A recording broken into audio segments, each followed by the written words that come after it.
Եվ երրորդ կարգավորումը, որ առաջարկում ենք այս փաթեթով փոխել, որի մասին դուք նախորդ կամ մի կառավարության նիստ առաջ խոսել եք,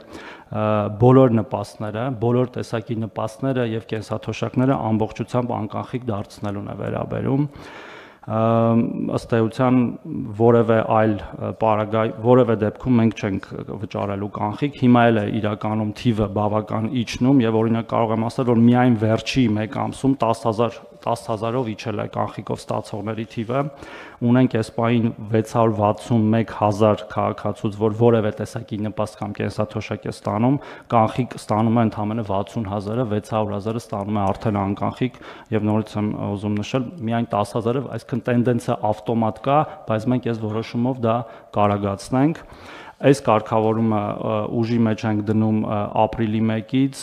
մի պատճառով, պարոն վարչապետ, որովհետև այդ մեր 60,000 քաղաքացիները, որոնց մի մասը նաև մեր աջակցության կարիքն են ունենալու այդ կանխիկից անկանխիկ ացման process-ում, դա լինի հնարավորինս սահուն եւ անցավ եւ այս առիթը օգտագործելով պետք է խնդրեմ մեր գործընկերներին, հատկապես կենտրոնական բանկի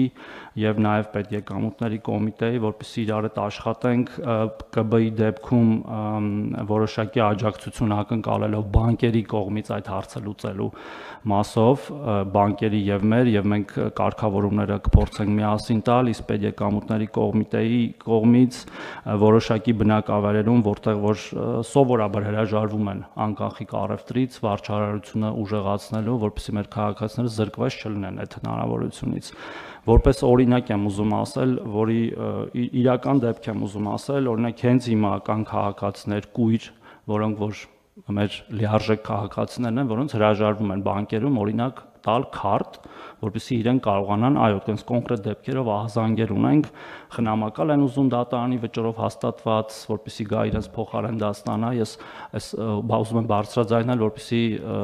բոլորս հանձնառություն վերցնենք եւ այդ հարցը լուծենք, որտեւ այդ տիպի քաղաքացիներն են նաեւ ստիպված եղել մինչ օրս ստանալ կանխիկ եւ հենաշարժական խնդիրներ ունեցողները նաեւ, որոնք տնից չեն կարողանում դուրս գալ։